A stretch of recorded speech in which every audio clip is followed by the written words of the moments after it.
muchísimas responde, ya lo tenía ahí. Ojalá unos minutos. Perfecto. Sí, porque no me quedo mucho.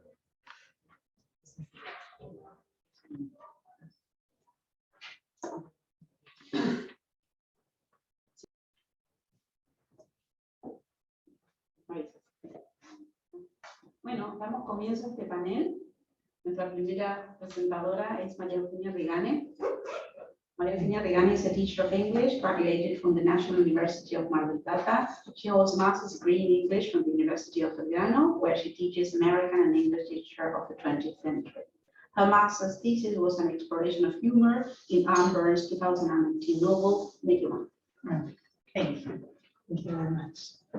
All right, so I'll start sharing the special presentation. So, and I'm going to look soon. That's the word. Yes. Thank you so much. All right. So today I'm going to share an overview and the fragment of the analysis that I carried out from my master's thesis. The title of the thesis is Living Otherwise, a Humorous World to Revisit and Resist Sectarian Violence in Northern Ireland as seen in Anna Brandt's Milkman, published in 2018. And well, this is one of the editions of the novel. I don't know if you have had the chance to read it, but it's a novel that centers on the life of middle sister. She's a teenager whose name we don't get to learn. And similarly, the same happens with most of the characters in the story due to the context where she is. She is part of the Catholic community in Northern Ireland in what appears to be Londonderry in 1970s during the Troubles. And the novel opens with a rumor that she's been having an affair with an older paramilitary man. And well, in the novel, it takes us on these 2 weeks that she's being stalked by this man. And we learn well about her family, her life, but most importantly about her surroundings and the mechanisms of violence that reigned these two communities, her community and the community next door, as she would call it. For the analysis, I've adopted a model proposed by a Czech linguist called Agnes Marcelek. She posits that in order to understand humor or to analyze humor in a novel, we should consider this humor as a construction and comprising of many elements, and we shall take a look at that now. But what I think is interesting is that she would consider and take into consideration elements that may be out of context, such as, for example, a choice of a narrator or register in the narrator, the choice of words. Maybe in isolation, we wouldn't think them as humorous, but according to the linguist, all these features complement and help a composition of humor in extended narrative, she says. The model is called A Humorous World. This is a construction, and these are the building blocks that she proposes. She talks about a humorous mode. This humorous mode is sort of creating a disposition in the reader to receive a story, especially a traumatic or traumatic one, with a disposition for amusement, for some sort of enjoyment. The elements of the humorous mode that she proposes are opening and diction, point of view and distance, and register. I will not go into all of these elements because I will be focusing on the last one for this presentation, but well, I just wanted to overview the model. And as you can see, as I just mentioned, the elements on their own or in isolation do not maybe translate humor, but in context, she calls these as refers to them as humor enhancers and as having a contribution and a role in the creation of humor. And the second block is repetition and variation, and this is more to do with the linguistic choices of the narrator. The repetition in this novel is quite significant, and it reaches a point of implausibility and makes that might trigger some laughter. And there's also variation, and here the author the linguist considers instances of creativity, of defamiliarizing language, of using intertextuality to create different linguistic concepts. And finally, the blog that I will be talking about today and some of the examples I brought are, well, this blog is called Disruptive Schemata. Disruptive schemata are these entities that have the power in the novel to surprise us, in that they presuppose a clash between stereotypical representations that we possess in our minds and the new data that comes into the narration. Disruption may appear in any linguistic aspect of the text or element of the novel, such as a character, a plot, rhetorical devices, etc. So disruptive schemata in the novel appears as disrupted settings, objects, situations, and characters that out of this context might be a very innocent or ordinary element, such as, for example, a telephone. But in this context, in particular, in this political conflict, a telephone was something else. These scripts that I've just mentioned, these worlds that clash, are referred to by linguists as, in this case, Cook. A script is a predetermined stereotype sequence of actions. I just have, let's see.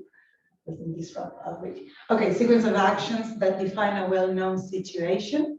This mental representation integrates communicative experiences and the language that is employed in certain fixed situations. So a script is like a world of associations that we have in our mind for certain people, certain situations, certain objects too.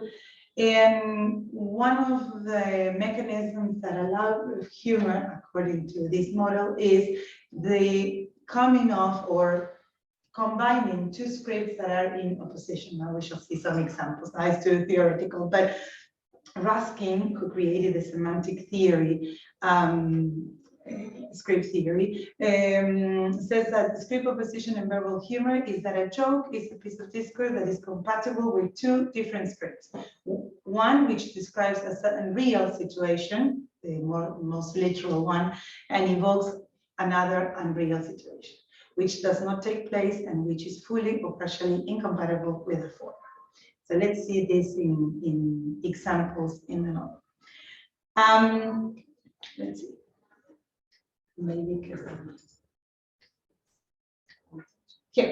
for example, one of the elements, distracted setting, a hospital.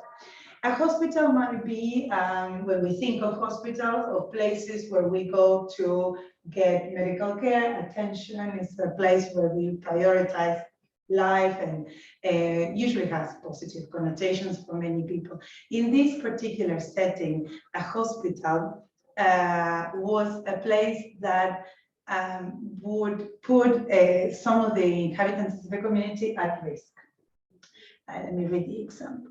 This is taken from a moment in which one of the characters is believes that she has been poisoned, and so the witness of this situation are scared about what's going on, and they want to take her to the hospital. But the narrator says, "Shouldn't take her to the hospital," murmur the crowd. "Hospital's wrong, entirely wrong. There's nothing so wrong as the hospital. There'll be forms to fill in, questions asked on who poisoned her. Then the SS will be sent for, and them too will be forced into informership." The script opposition here might be, well, a hospital, as I have described before, a place where we go to get attention and to receive medical care. But in this situation, a hospital in this conflict, a hospital could be a place where forms will be filled in and patients could become accessible to either the state forces or maybe the paramilitary groups. Okay, this is one instance of opposition, and also, well, the choice of diction also disrupts the narration and brings maybe an element of surprise, an element of amusement, because obviously, literally, this will not happen. The SS did not operate legally during the Troubles, but the narrator might be exaggerating to make a point. Another disruptive situation in this context of this war is state violence. And in this moment, the narrator is referring, this moment that we shall read now, she's referring to an instance in which the state police, in order to get rid of the paramilitary man, the Milkman, that is looming around, they killed some other people, some other civilians instead. The example goes, eventually the state responded by admitting that yes, it had precision targeted a few accidental people in pursuance of intended people, emphasis added. That mistakes had been made, that had been regrettable, but the past should be put behind. Most of all, in spite of target error and unforeseen human factor, it reassured right-thinking people that they could rest easy now that the leading terrorist renouncer had permanently been got out of the way. And well, maybe the script opposition can be interpreted as, well, targeting dangerous paramilitary being one, or that was maybe the objective of the operation. Script 2, the information that comes here in this context is that in so doing, in targeting the so-called enemy, some accidental people had been killed too. Quite ironic way of, exposing the situation in the context of the story. And also the diction again, because as I said before, the elements are separated into blocks, but they happen or they are received all simultaneously. And the diction with which this script opposition is portrayed is also very meaningfully. We're not going to stop in any of them, but I think you can get the irony and the situational irony maybe too in this.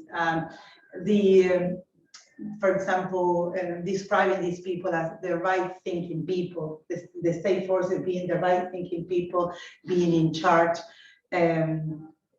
is quite ironic. Well, another instance of disruption is disruptive objects. Before I mentioned telephones, telephones are, according to maybe the script that most of us have, telephones is an object that allows us communication. But in this context, a telephone isn't just for communication. A telephone is a means to maybe getting information, to infiltrate sites of this conflict, and a means to spy upon the other. So that being one. There's another example here that is quite particular to this context, which is a Bentley supercharger. It's a piece of car machinery made in the UK. And in one moment in the narration, the maybe boyfriend of the narrator, another character who is a sort of mechanic, wins in a raffle this Bentley supercharger.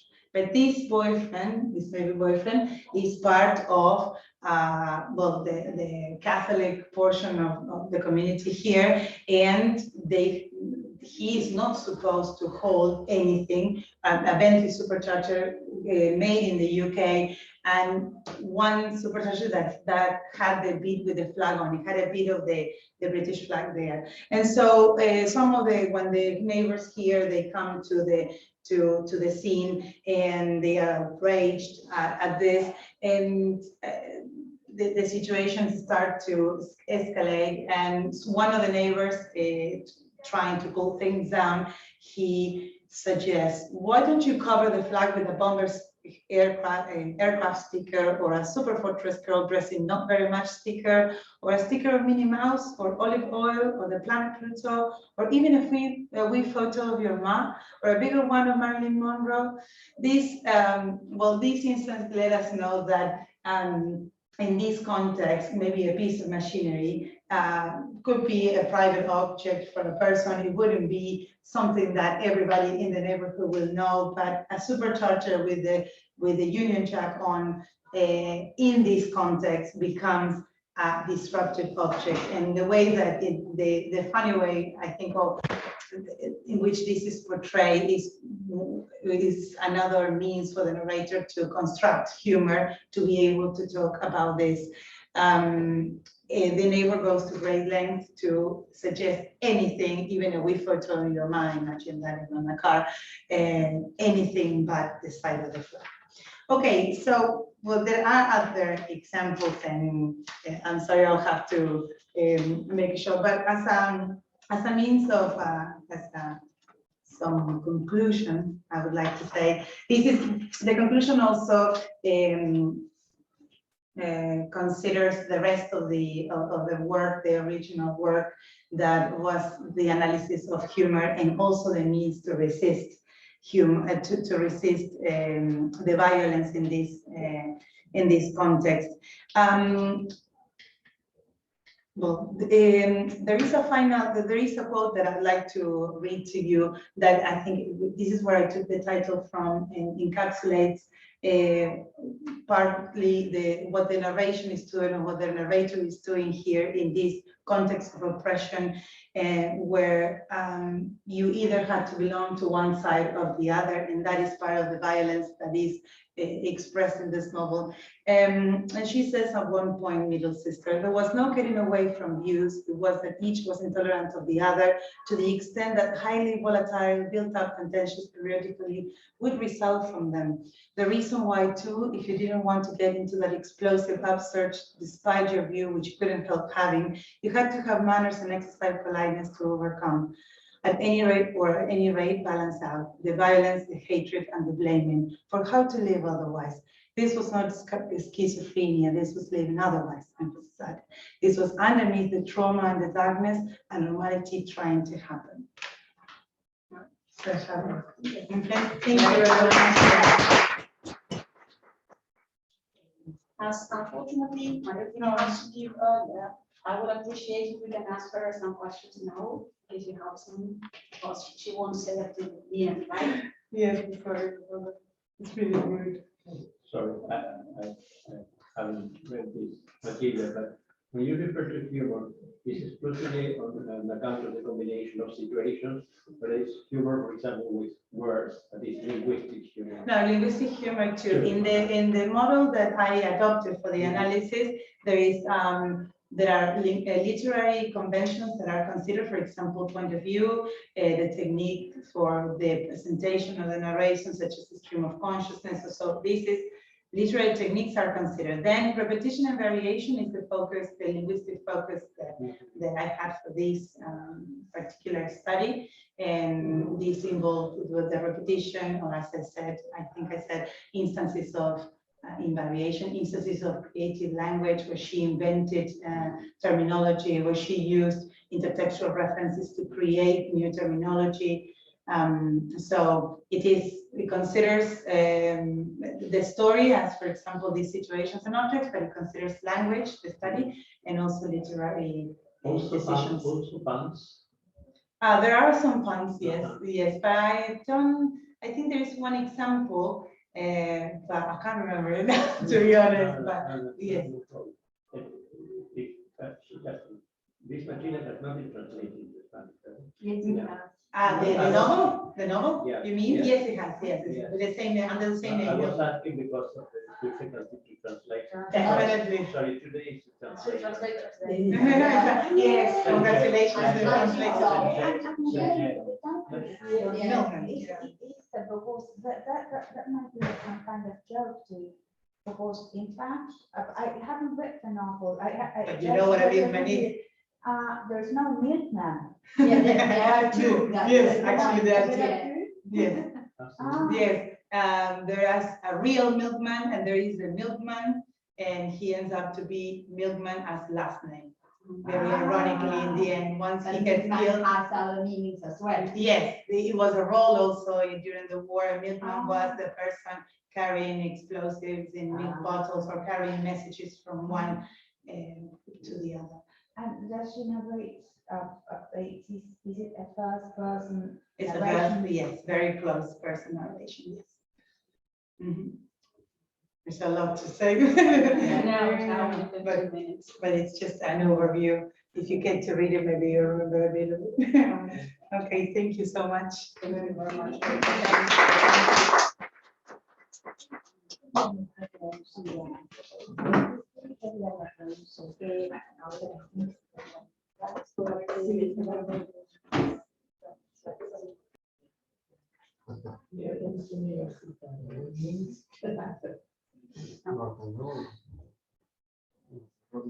Voy a ubicarme.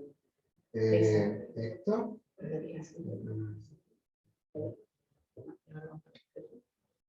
Ah,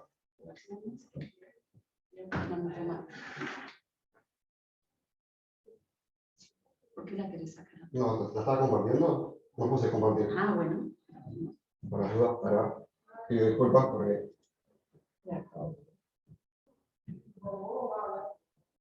No me deja cerrar. Ahí está. No.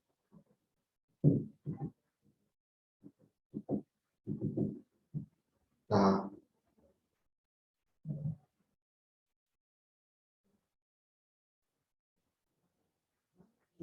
Ahora sí, presentar.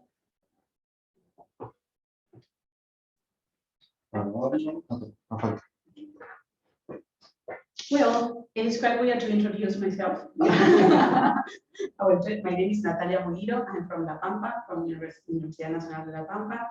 I hold a PhD in English language and applied linguistics from the University of Birmingham, a master's degree in applied linguistics from the University of Leicester, and I am also a licenciada en Ciencias de la Educación, licenciada en Lengua y Literatura Inglesa y profesora de inglés from National University of Leicester. Wow.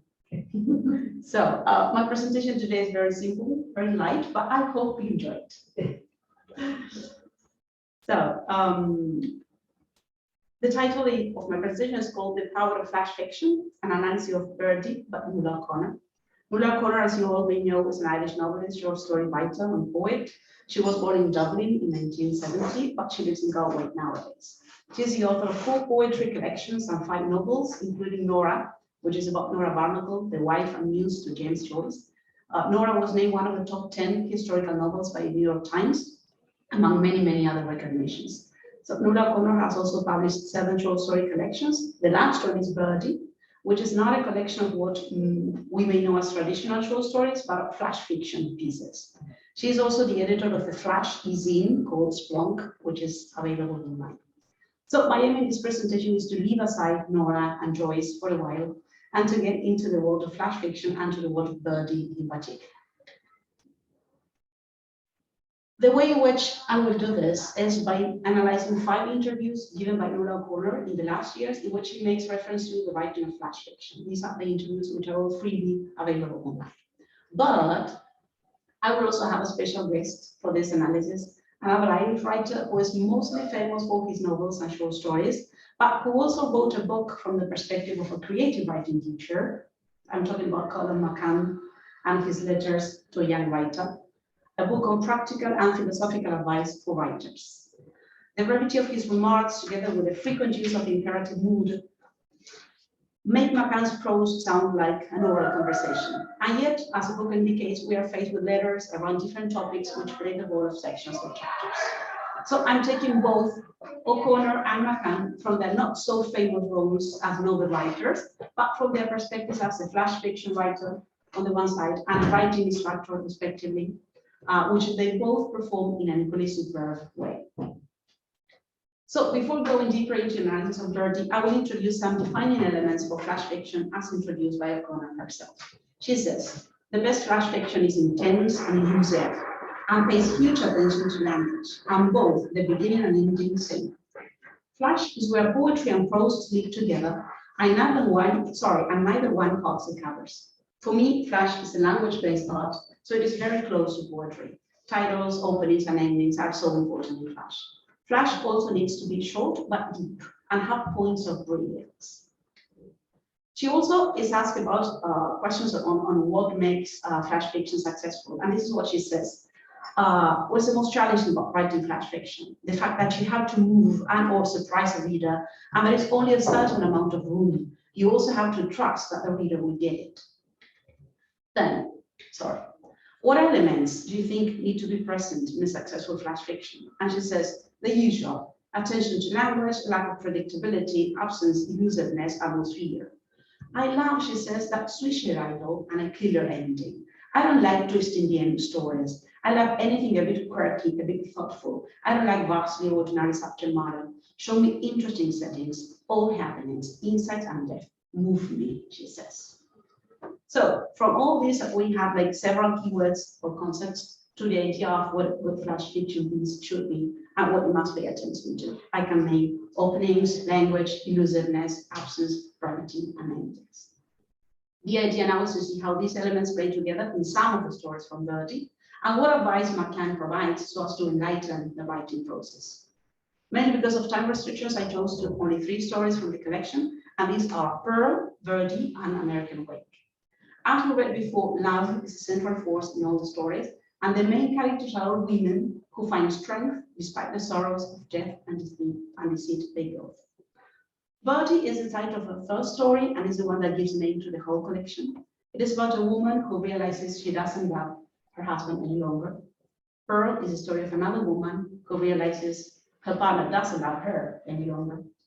And American Wake is the story of a third woman who also suffers from lack of love, but this time it is not love of man, but love of her mother, who was left alone in Ireland and whom she knows is not going to see again. So I chose the 3 stories because they make allusion to Ireland in symbolic, but also in literal ways. And refer basically to the symbol of birds, Birdie, and the seashore in Pearl. Both symbolic elements are used a lot by O'Connor, and they depict somehow typical setting, Irish settings. Although she says that she loves the sea, she loves the moon, she loves the birds, etc., as things of beauty, and that she loves how they can have different meanings to different characters. A different one is the case for American Wake, where the presence of Ireland is truly explicit, because the story tells about the typical ceremony that Irish people had at home before their departure to America as immigrants. So I will refer to the openings and to the endings, but also to the language, the brevity, the elusiveness, and absence as key features in between in the 3 short stories. The idea that at the end you can have the short stories and you can have your own emotions and feelings above. Okay, I will start with openings, taking always O'Connor's words from her interviews. The opening is a hook and has to be arresting. I don't like stories or novels with lots of preamble. All my writing, she says, starts with an opening line that occurs to me, or swirls in my brain until I get it down. I then see where the story will lead me. I usually have that, a vague notion of a character and an even vaguer one of a situation. So I don't know in ideas, I know more in feelings. So now let's see how the 3 short stories start. Pearl.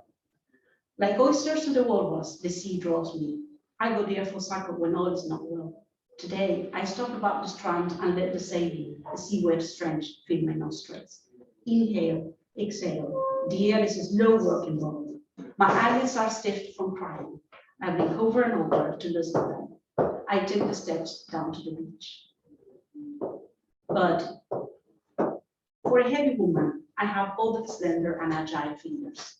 This helped me when I pick up short ends in circus. I play him as a gift to myself. He turns my gas to vapor.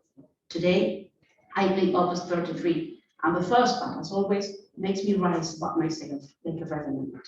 And this is the way in which American Wake opens. The missus has a mirror as big as a door in her bedroom. I am setting the fire as I do every morning when I glimpse the snap-faced young sneering at me from across the room. Who's that Miss Robinstrap? I wonder, thinking one of the other maids last night in. I look again, of course, it is myself. So let's look at what McCann says about the opening lines of the story. The first line should open up your ribcage.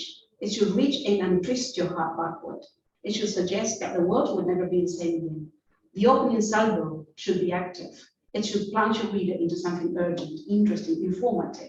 It should move your story forward. It should whisper in your reader's ear that everything is about to change. So if we go back to the 3 opening paragraphs, we immediately know, in fact, that everything is about to change and that the stories will move forward. We have a woman who has to look twice in order to recognize herself in the mirror. We have another woman who, for some sad reason we don't know, goes down to the beach. And we have a last woman who plays Chopin as a gift for herself. As O'Connor says, rather than shaping ideas, these lines arise deep feelings instead. I will move now into language to create plot. In Flash, O'Connor says, words have particular status, substance, and symbolic power. They are bigger than mere meaning. They have to work hard and dazzle. The Flash reader learns to watch the intensity and mysticality of words, and the words that appear innocent or accidental, but are sewn like golden thread through the narrative, stitched there, then later a revealing stage of layer. So we will see this in the part that follows only in Birdie. So remember that the last part was when she took steps and stepped down to the beach. Narrator continues. You said last night that I was a beautiful disaster. This after 10 years of love. I couldn't decide how to react, what to lay claim to, but there was no time for anything for me. I'm leaving, you said, and I knew by the tired, strange pull of your mouth when you spoke that it was true and that nothing I could do would stop you.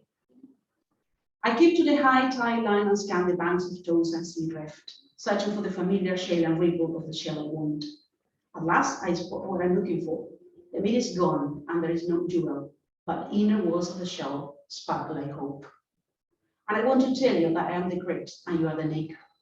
That I burrow and you cloak, that those are our fates. I carry the shell to the shoreline, hold it aloft like an offering, and toss it as far into the water as I am able. So McCain says, plot matters. Of course it matters, but it is always subservient to language. Plot takes a backseat in a good story, because what happens is never interesting as how it happens. And how it happens occurs in a way language captures it, and the way our imagination transfers that language in search. So in other words, the plot of the passage you read before can be that a woman was left by her lover, and she went to the beach and looking for some shells, pick up one and threw it into water. But of course, we imagine a lot more than that. And we understand that perhaps a detail that can appear as accidental as the type of shell she was looking for has a very particular meaning. I don't know, we can think of a metaphor that a shell with no pearls but walls which sparkle like hope symbolize perhaps the woman's perspective towards love in opposition to what love meant for her partner, or many other interpretations that we might think of.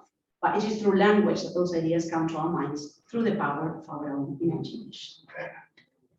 Let's move on to brevity and absence.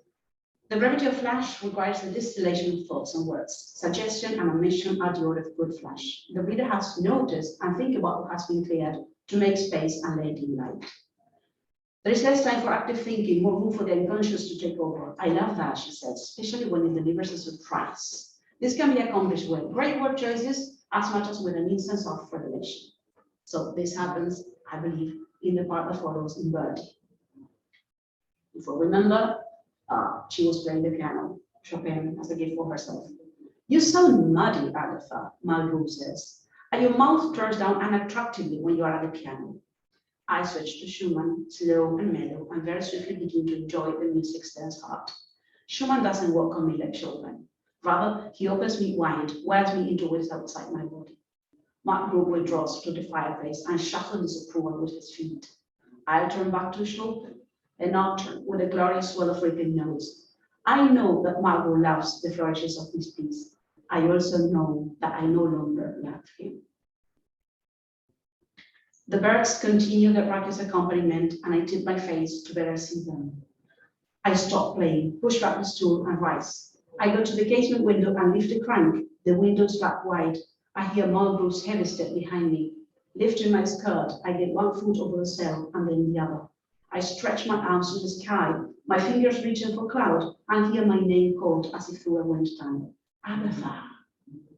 So the key effect here are suggestion and omission, revelation and surprise. We as readers don't know really well what's going to happen when Agatha opens a window, but there is a moment of revelation when she says, I also know that I no longer love him.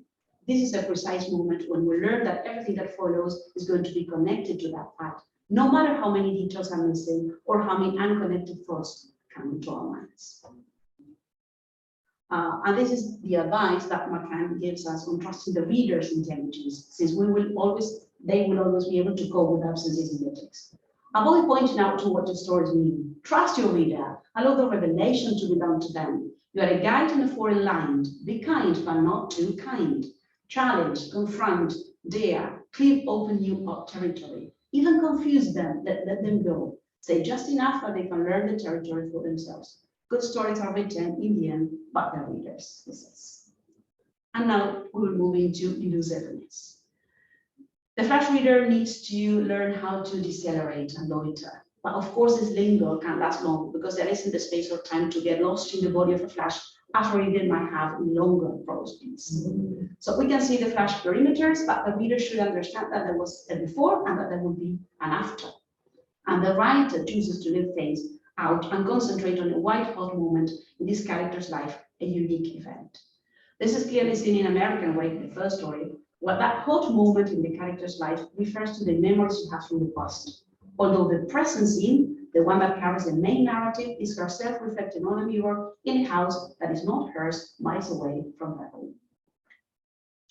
I go to the mirror and see at myself, where I see my mommy looking back at me. As true as God, her eyes that look into mine are hers, and the sad stoop to the mouse is hers, and to be nothing but honest, I nearly die. My mommy, my sweet fostering mommy is 3,000 miles away in Galway, and I'm here in Manhattan, striving for a so-called wait. The steamer I took across the sea was called the William Penn, a grand name for a grand boat, but I nearly went mad on it. The worst of it was morning a boat from Banner's Hill was found frozen to death on the deck. 40 years old he was. I stare myself on board in the mirror. I am paler than I was at home. I'm thinner now, a shade of the girl who tripped up and down Nan's Island with a different man in her arm every month. But in the hill of the wheel, I'm here now, and what is to be done about it? I thought I would never ever get out of Galway, out of Connacht, out of Ireland. One by one, my friends and schoolmates went before me, to New York, to Boston, to California. I went to their American wakes and longed for the day I would have my own. My wake came, and I went. I danced my favorite polka, I listened to the old people's advice, and I felt happy. But now I wonder, what was all that hurry about? Did I really need to leave all behind to empty the gym reports, scrap floors, and bake cakes for floors full of strangers? As I said before, in this case, we witness a lucidness of time in the narrative, from the very instant in which she can't recognize herself in the mirror, to the time when she sees her mom in the mirror, and then from the box full of memories that escape from that mirror until she goes back to reality again. And Can also advises us on how to use the lucidness of time to create a good plot. Make it occur the way nobody else made it occur before. Stop time, celebrate it, demolish it. Take shotgun leaps into the past. Put backspin in your memory. Be in 2 or 3 places at one time. Destroy speed and position. Make just about anything happen. One thing leads to the next, and the issues of the human heart unfold in front of it. Such then is plot. Just to finish, I'm going now to the endings to see how 3 stories end. The best class fiction is like an aftermath of fireworks. Its magic clings to us. The ears ring, the stories form ghosts through the mind of random times. As a reader, I love to be suspended in the atmospherics after reading a flash. The fiery moment that is the core of a good flash burns into my consciousness, and the millisecond I come to the end, I want to go back to the start. I want to feel again the light, heat, and brilliance, but I also want to find what I missed, see what treasures are still to be found inside the story and outside of it. The ending of a flash is a radical resolution that leaves the reader anxious in a particular satisfying way. The ending will resonate. It may be abrupt or ruminative, but it should make the reader gasp a little. So let's see how the 3 pieces end.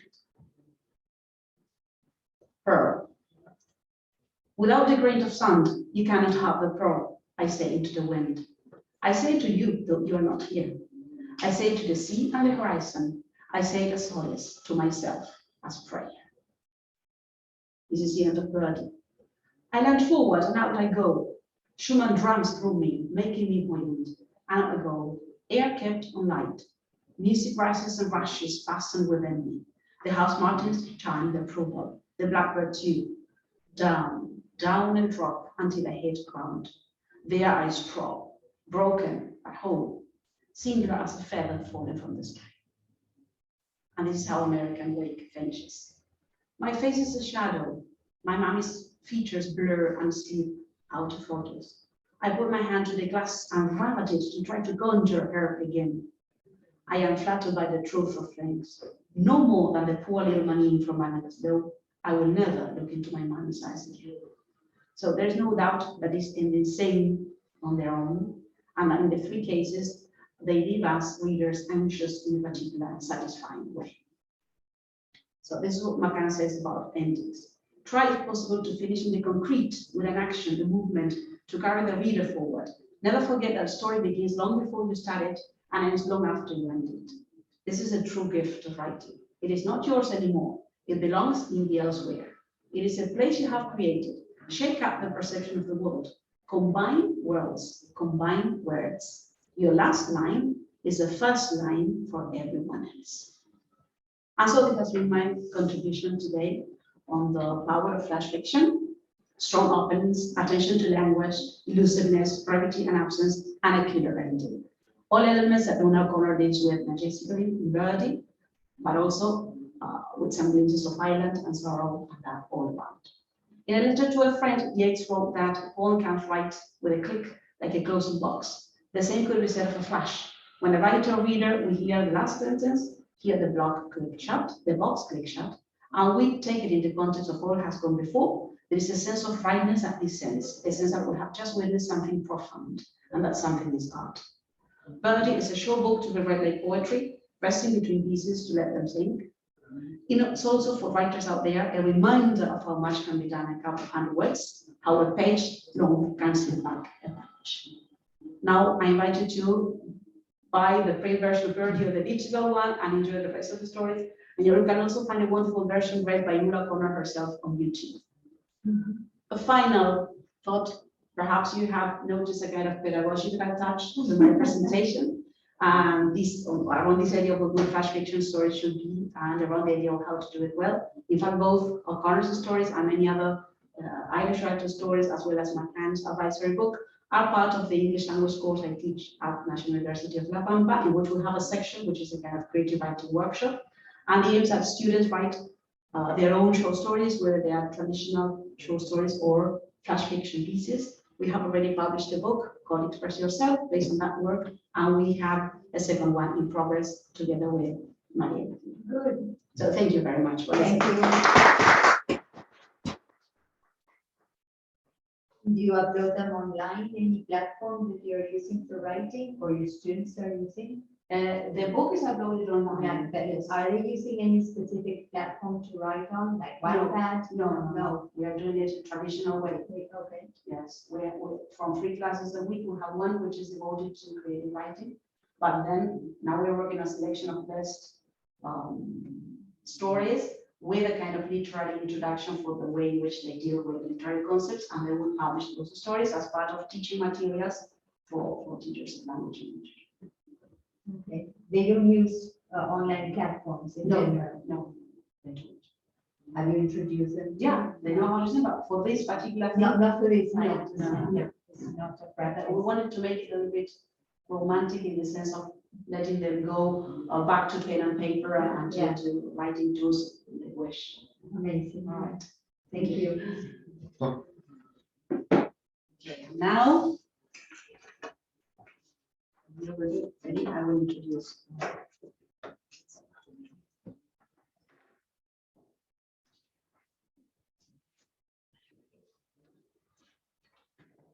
You were asking about Milkman, and the one who translates it is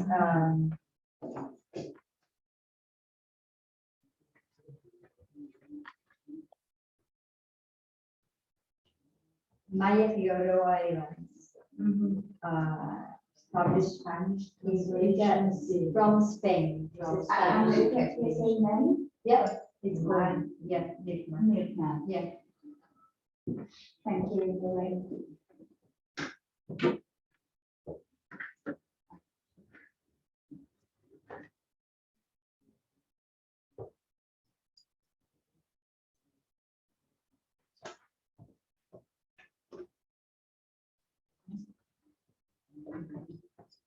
Perimetro, paso a ver, no, está transmitiendo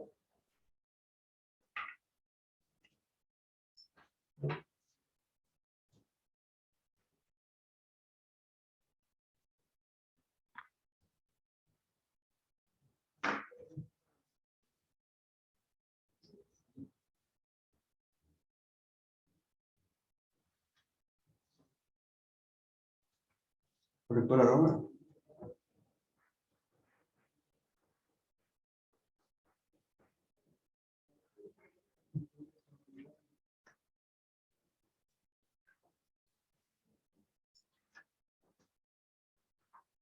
No ocupa algo Verónica porque no transmite la cámara en vivo.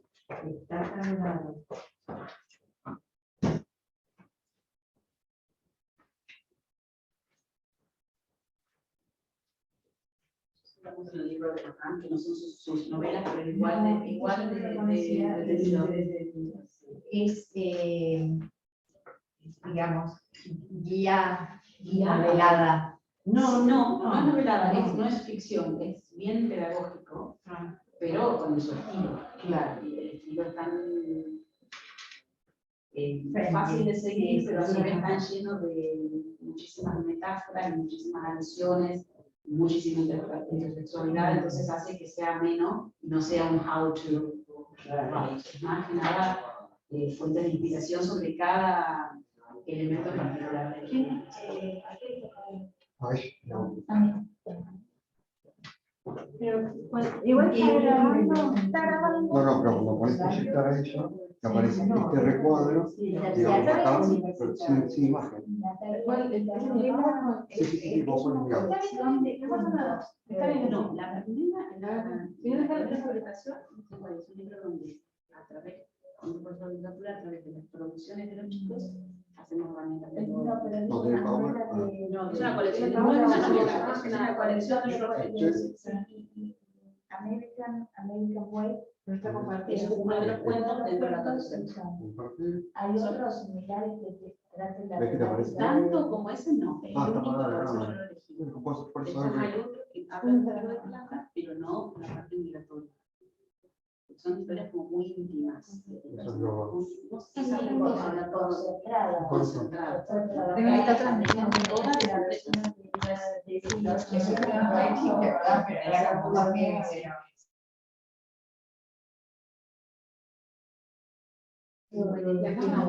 Sí. Por eso, de hecho, cuando pones así, se te la transmite.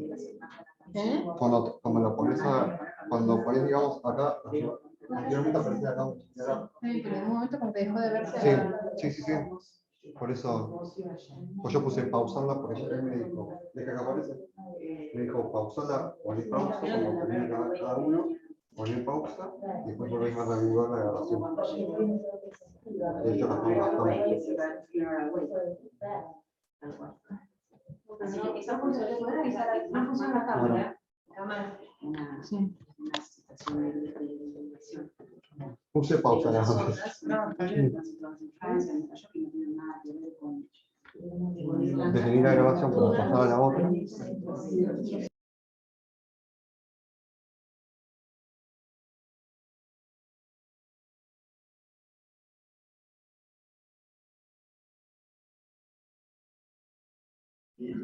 No, ahora sí.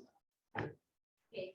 It's a pleasure to introduce our first speaker, SILVANA FERNÁNDEZ, who is Professor of English Literature and Professor of English Culture at Universidad de La Plata. She gained her PhD from UNLP and she is a senior researcher at EDIX. Her main research interests are the representation of space in Joseph Conrad's work, the other in Shakespeare, and the Borderlands. Okay. Well, this presentation is called "Another Rendering of the Border, the Case of Borderlands" by Brian McGilloway. In 1922, Southern Ireland was superseded by the Irish Free State, and the carving of Northern Ireland led in 1934-1925 to have a boundary commission look at whether the border should stay where it was. It broadly remained in the same place, often cutting through communities across its 499 kilometers, roughly 380 miles. Since the end of the Troubles at the end of the 20th century, more specifically in the late 1990s, the border one might have used would have faded into insignificance. Territorially significant but geographically irrelevant the story of the two islands, North and South, seem to have moved on from any disputes about the dividing line between them. Since the convergence of complex and confounding experiences at the border and across it have been one of Irish crime fiction's clear focal points, it is my purpose to give an insight into the images which lead the relationship between the border and the world Brian McGilloway's creation, his novel Borderlands, brings forth. In brief, we will engage in a manner of reading that traces the writer's fictional traverses in his construction of the border setting as an integral character, as well as his creation of a singular topography of fiction, a noir poetics of the Irish border. The novel by Brian McGilloway. The incipit of the novel, I will quote, it was not beyond reason that Angela Cashwell's final resting place should straddle the border. Presumably, neither of those who dumped her corpse, nor indeed those who had created the border between the north and south of Ireland in 1920, could understand the vagaries that meant that her body lay half in one country and half in another, in an area known as the Borderlands. As we said, that's the beginning, which sets the ball rolling in McGilloway's novel. This novel, published in 2007, is a procedural which McGilloway writes. He's a Strabane-based writer, and this novel carved out a name for him, a name in crime fiction with his detective Ben Delvin. There is a series of novels. Borderlands is the first one. Now, McGilloway, who is a mainstay in Northern Irish crime fiction, is, according to The Guardian, he says, the main character in this novel is a police officer, and this novel is very much about the investigation. It is a whodunit. Attempting not to get lost, not to get mired in the differentiation of subgenres, the different kinds, psychological thriller, the procedural, the supernatural or gothic, the serial killer, the legal thriller, and the private eye, which is potentially endless exercise. I will use the term crime fiction as the most comprehensive categorical terms for the genre, to refer to McGilloway's novel. Now, this novel is, as its title shows, set in the Borderlands. Which is this area? Well,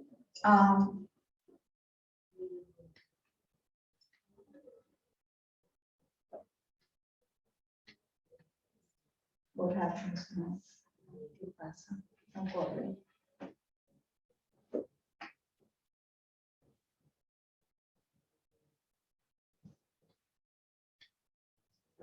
No, Okay, pero thank you. una más. No, it's okay. The Borderlands. There you have the border, you of course, the boundary, and you of course Donegal, which belongs to the Republic of Ireland, and then you of course will Orange. You of course what is Ulster. Then you of course the political boundary for Northern Ireland. this novel will take place just across the border between the action will take place between Donegal, the eastern part of Donegal, and the region in Tyrone, which is Strabane. Now, as we said, the book opens a story of a teenage girl, Angela Cashwell, who is found in this modern no man's land on the Tyrone-Donegal border between the Republic and Northern Ireland. Two police detectives from either side must decide who is to take the case, because the girl turns out to live in Lifford, which belongs to, necesito el otro. Okay, because the girl lives in Lifford, Benedict Delphine, the Garda Inspector, Gaza is the police force in the Republic of Ireland, heads the investigation, and his colleague from the north, Jim Hendry, collaborates with him. The only clues are a gold ring placed on the girl's finger and an old photograph left where she dies. What follows, as we said, is a focused police procedural written in the first person, set during the next few days of Christmas and New Year Eve in the first years of the 21st century, around 2004. An investigation which will be hampered by weather, holidays, and the need for coordination between the northern and southern administrations. All this as witnesses, suspects, and evidence turn up in the towns, hamlets, and countryside on either side of this twisted border. McGilloway's canvas expands as another victim is found. The name of the body, the charred body in the car, which is found on Gallows Lane, is Terry Boyle, an accountancy student from Dublin whose parents lived in Letterkenny. Now, Delphine the detective becomes convinced that the key to the mystery is the moonstone ring that was practically the only article of clothing Angela Cashwell was wearing when she was found. The ring's checkered history links both murders to the disappearance 25 years ago of a Mary Knox, a prostitute whose friends in high places are in serious danger from her self-appointed avengers. But the murder plot in McGilloway's novel isn't the only gripping strand in his work. As with many of the best crime fiction novels, the strength of this book lies both in its convincing portrayal of place and in the shadows of the past into which Delphine and his junior partner, Caroline Williams, have to travel in order to make connections and hence to make sense of the present. They draw the attraction of the border as a setting for crime drama and novels is undoubtedly the catalyst, considering the province's history of terrorism, sectarian strife, and social deprivation. For the reader, dramas and novels set along the border carry an extra layer of implied danger, even when terrorism is not explicitly featured. McGilloway, in an interview, says to Gareth Rubin, I quote, I think the best police dramas all have a strong sense of place, and it works well for the drama if the city, the area, functions as a character in its own right.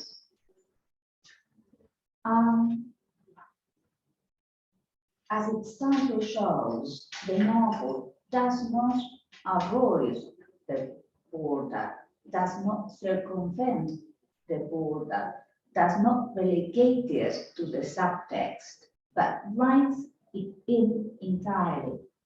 The purpose of this work will be to retrace the lines and spaces which chart this space, not on the cartography of, for example, a Michelin map or an ordnance survey map, but on McGilloway's own personal map. We will refer to the lived spaces of the geography of the investigation, the sensitive areas in which delving has to clear certain aspects with Hendry, his colleague from the north, and the strangely surreal area or areas in which the events play out. But before doing that, some references to partition and the boundary commission are timely. As we said, 1922, Southern Ireland was superseded by the Irish Free States, and the carving of Northern Ireland led in 1924-1925 to have a boundary commission look at whether the border should stay where it was. The border broadly remained in the same place, often cutting through communities across its 499 kilometers. A border which separates 6 counties that constitute Northern Ireland and part of the United Kingdom, which is part of the United Kingdom, from the 26 counties that constitute the territory of the Republic of Ireland. As a line on a map, the border stands for the long and complex political and cultural history that led to partition and for the political geography of the island since then. Yet, for many who have lived and continue to live on or near the boundary between Northern Ireland and the Irish Republic, often known as Borderlanders, the border is not only a symbolically loaded political boundary, but also a presence that impacts on everyday life as it is experienced on the ground. The border has had a material presence in Borderlanders' lives in immediate ways, not only through its more or less obvious existence in the landscape and its varying effects on cross-border mobility, but also through the effects of living where 2 political jurisdictions, or 3 if you include the wider context of the United Kingdom, coincide with all their responsibilities and regulations, policies and procedures. What happened in practical terms, the question is, what happened in practical terms on the ground when partition took place? The obvious point to be made is that partition was a rather messy process. It did not happen on one day, but was implemented gradually across several years through myriad mundane administrative processes and corresponding practices of everyday life. Many of the frustrations and inconveniences suffered by Borderlanders in their everyday life stemmed from these local negotiations and temporary measures as experienced by those at the edges of the respective jurisdictions. Partition was thus made through the interconnections between the state, in this case 2 states, and the mundane and prosaic activities of everyday life, and through the local material landscapes, which were the manifestations of partition on the ground. Since the end of the Troubles at the end of the 20th century, more specifically in the late 1990s, the border, one might have thought, would have faded into insignificance. As we said, the border is territorially significant, but geographically irrelevant. And the story of the two islands, North and South, seemed to have moved on from any disputes about the dividing line between them. Katie Hayworth says that the border forced people's decisions about where to work, where to trade, where to shop. And these decisions had to be made on grounds other than convenience. We shall add that the border was also ineffectual in making death happen on the right side of the border, at least murder in noir, in crime fiction. As we have already pointed out, the novel's opening plunges us headlong into the border. Angela Cashell's posy straddling the border. The area is the one we have shown you. It's a strong and idiosyncratic regional setting. Here we have a place which had been settled by Protestant, colonized by Protestant people. And the history in the place is very much contested. Scots migrants settling down there during the 17th century. And obviously, which caused the conflict, the faction between Catholics and Protestants.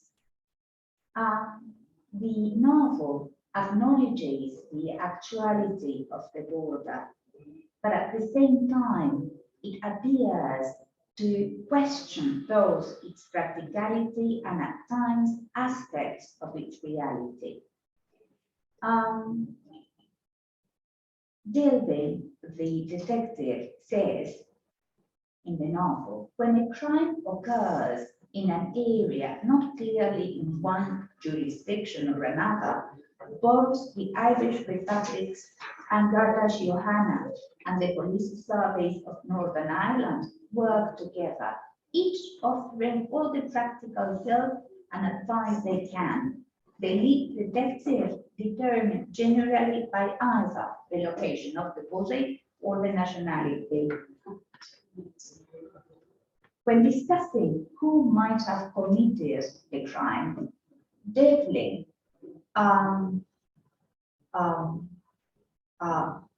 he is placed on the River Foyle which flows through the region.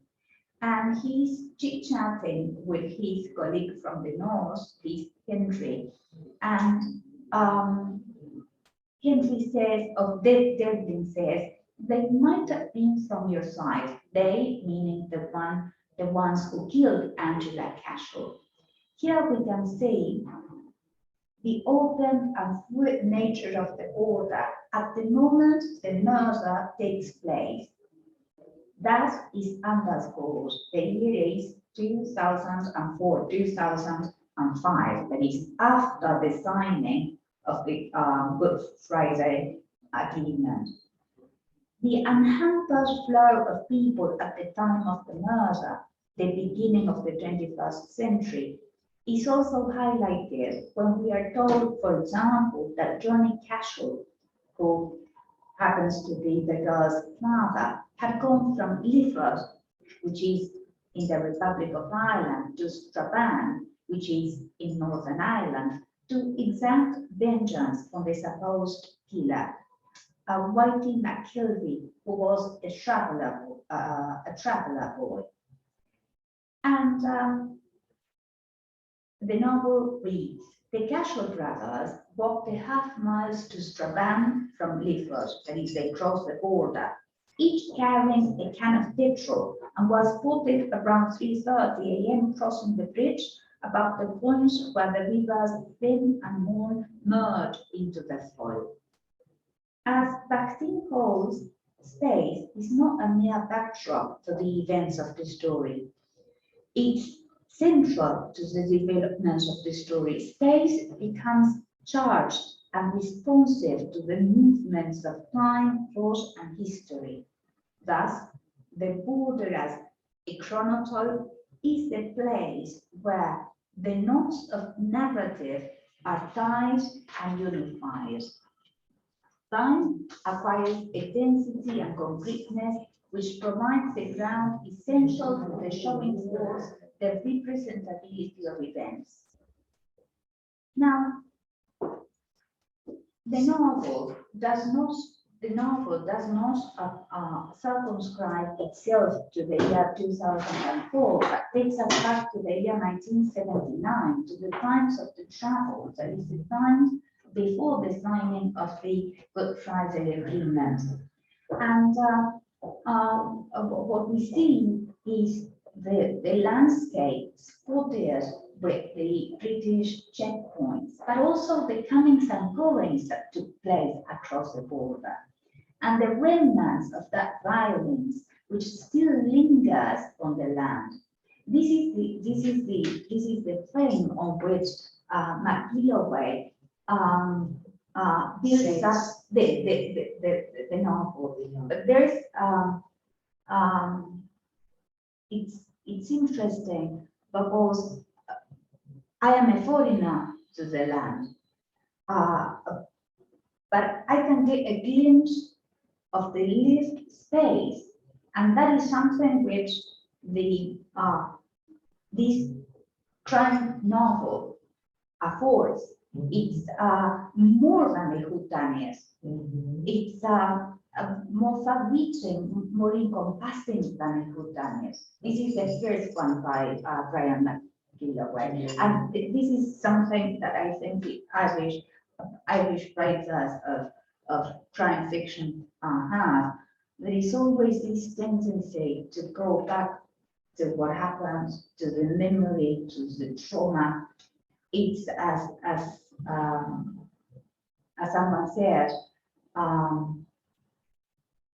charged, dense fiction history. with their own history.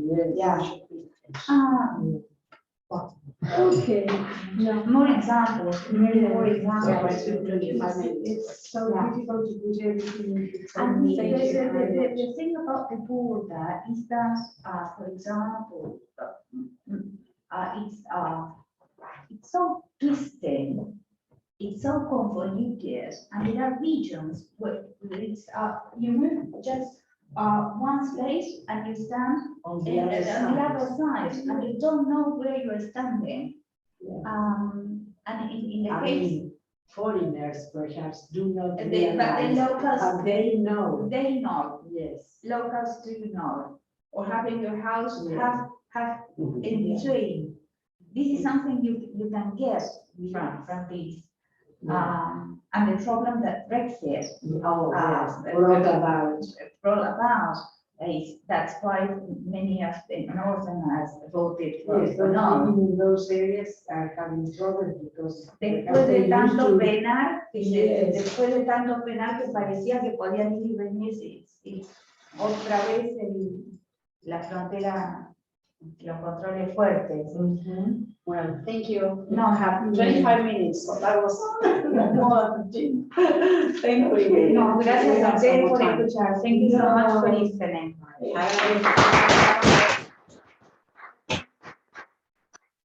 It's really the other speaker wouldn't stay because she had to leave. Okay, yeah. No, I know, Miguel, you have some other questions about me or? At 2, it's downstairs. But I think that will give us some time to have lunch. There and is then a we'll good have lunch. presentation. Yes. Can I have a word with you just before we leave? Sorry? Can I have a word with you? Yeah, absolutely, yeah. Before that, I would like to say, well, I enjoyed all the three, well, not the three, the two presentations, but the first one. But I'm coming back. Yes. Okay. And you? You're Me staying? too. Me Okay, too. good. Okay, see you after. I thought of the